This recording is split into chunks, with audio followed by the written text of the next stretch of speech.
Hello everyone and welcome to another News Coolum video. So a couple of apologies in advance. First is I apologize that I didn't bring my mic with me. This was just a sort of a last minute run that I needed to do. And so I left my mic in my other bag. So hopefully the sound quality is okay. The other apology is I'm driving gas. Now, hopefully, I'm heading up into the National Forest, so hopefully the mic issue isn't a problem. And then in terms of the gas truck, I feel like I need to respond, right? Because TFL did a pretty interesting video recently where they did their Ike gauntlet with the F-150 Lightning and the GMC Hummer EV, and you know, they did admirably, and I was watching the video and I was chiming in with things that I thought were useful, why the ChargePoint Express 250 charge station worked the way it did, how you can kind of back of the napkin calculate how much range you'll lose by, you know, increasing elevation, that general sort of stuff, the types of things that I, as an experienced electric vehicle owner, often find myself chiming in on these videos with, I'll call them neophytes with EVs, but it's not just for TFL, right? It's also for their audience, because I think TFL might know a decent amount about electric vehicles at this point. They're getting a lot more hands-on experience with them, and then they certainly know trucks.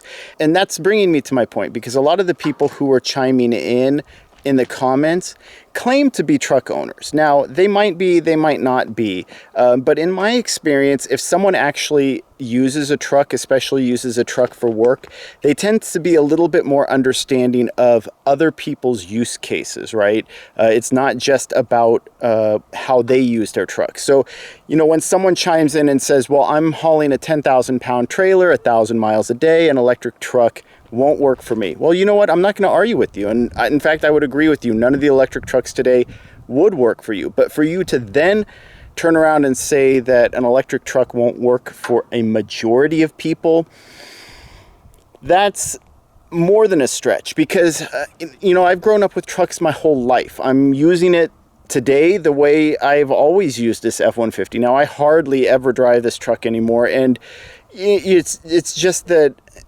gas is expensive, $6 a gallon locally. And, you know, most of the use cases, I don't need it for as much anymore. And really part of it is I'm holding off for like my Ford Electric Rangers, and maybe eventually I'll get a F-150 Lightning or a Chevy Silverado EV, something like that.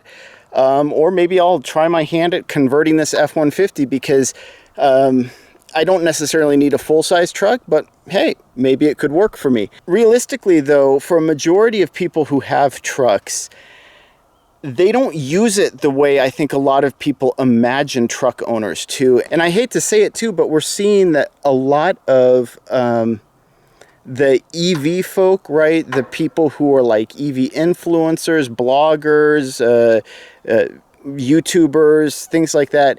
Most of them that I see getting trucks now, that are getting electric trucks like the Rivian or the Lightning, they've never owned a truck before in their lives. So it's kind of a weird dichotomy where you have, on one hand, TFL, who are very experienced with trucks, not very experienced with EVs. Then on the other hand, you have people who are experienced with EVs, but not very experienced with trucks, and they're both talking past each other. And that's unfortunate, because I feel like there's a lot of information in between. Anyway, I'm burning daylight.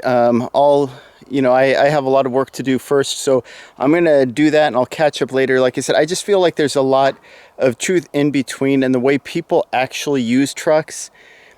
You know, even the numbers that we're seeing now that are being produced, they're going to meet basic needs, but they're only going to scratch the surface. So if the trucks that come out now don't fit your needs, well then that's good enough. You don't need to convince anybody.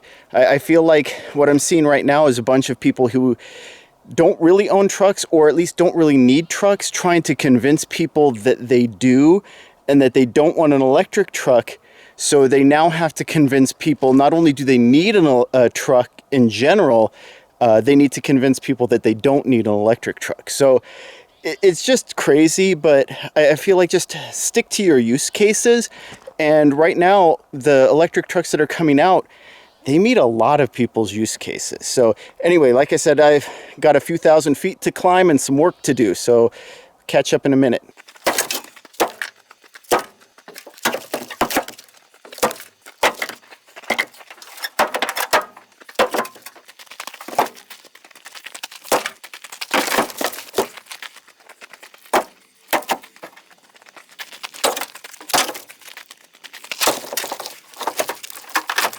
Woo-wee, I feel like a kid at a candy store. So yeah, this is, I think, roughly half a cord.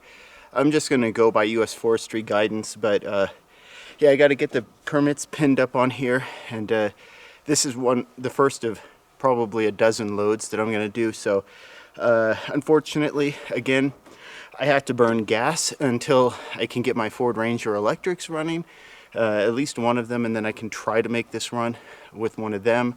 But I mean, I guess that's the point that I was making with this video is, you know, I don't need an electric truck, right? And I suppose no one really needs an electric truck, but they sure are helpful, right? And especially in this case where I just gained about 4,000 feet in elevation, loaded up, I don't know how much, probably only maybe about a half a ton at most in the bed of this truck. But that means when I go downhill, maybe I'm burning more brakes, maybe I'm doing more, you know, compression braking, engine braking, transmission braking, whereas an electric vehicle, I'd be recouping that. So not only would it basically be almost a net benefit to come up here and grab some wood and head back down the mountain.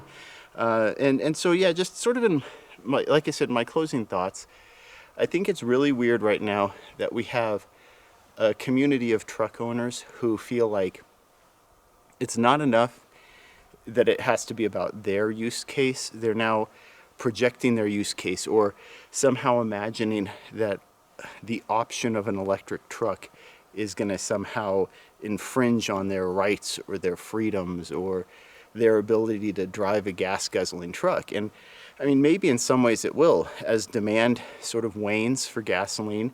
The $6 a gallon we're seeing right now in California, that's going to be nothing, right? It's going to be $10, maybe $15 a gallon if you're one of the laggards still holding on to your gas-powered truck. And don't get me wrong, like I said, I do agree that right now electric trucks, they are not ready for a heavy-duty truck. I think at a minimum, we need to see 400 kilowatt-hour batteries before you can even reasonably have the discussion of HD, heavy-duty, long-haul trucks. And even when that happens, that's still going to be a little bit shy of what some people's expectations are for long-distance haulers. And that's why we have to have a real, you know, discussion about what are the alternatives. Because sure, you could use a plug-in hybrid, but if you're a long hauler and you're doing a gas engine hybrid, you might as well just be running gas because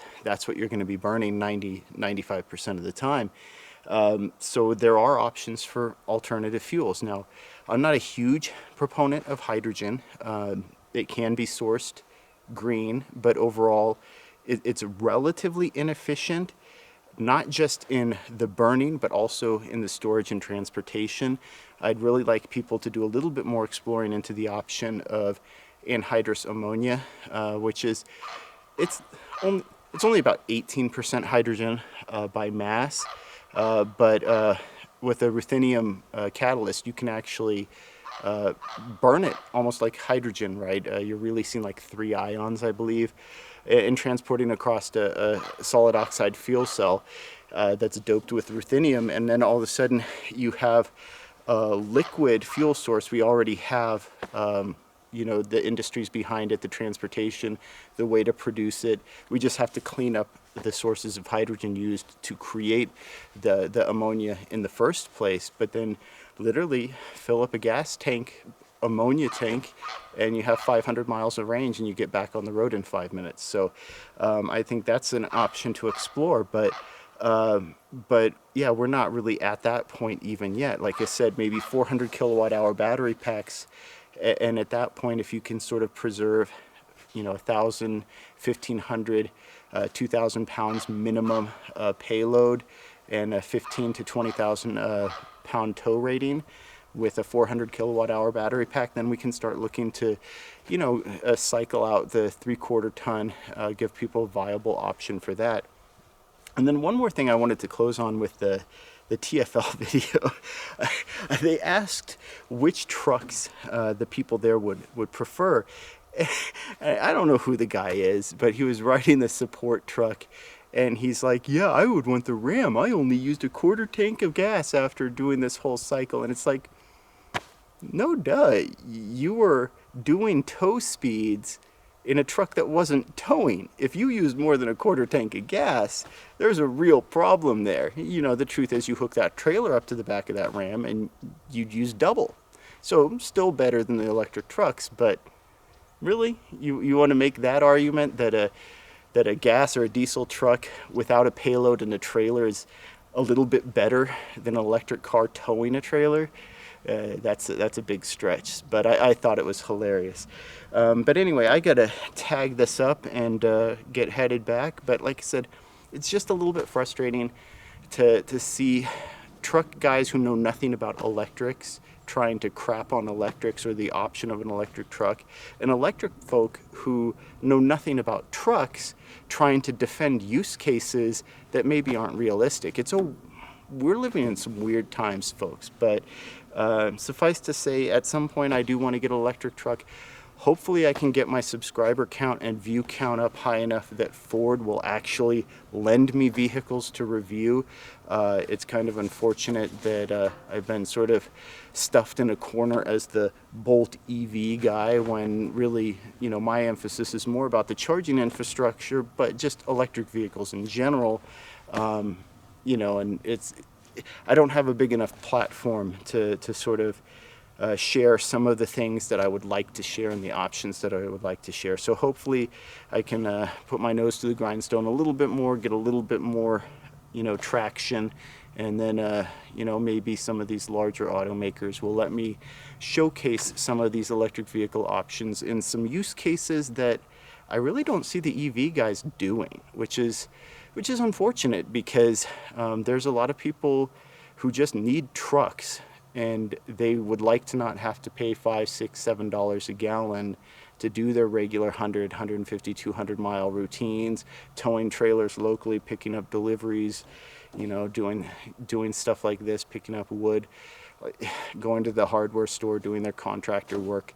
It's unfortunate that we don't have options, and I don't buy this whole, oh, the range isn't there.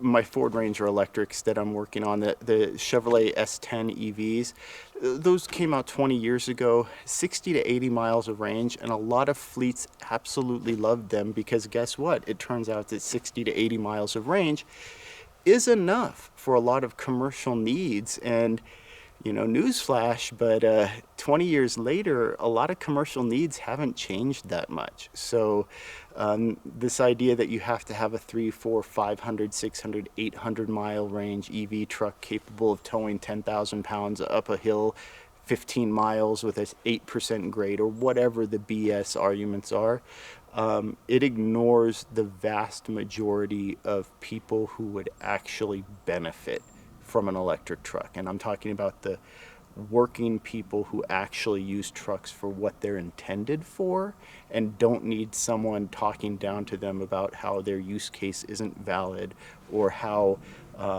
they don't understand what real trucks are about. So yeah, it's unfortunate. I don't know how we've gotten to this point, but anyway, I hope you enjoy this video. It's just kind of off the cuff, a slice of life, slice of wood, day in the life. Yeah, I'll be making plenty more of these trips, but I don't know how many of them I'll cover. Like I said, this is not something I like to do in a gas truck, but my hand is forced right now. So if you enjoyed this video, please like and subscribe. It really helps out the channel. And yeah, thank you for watching.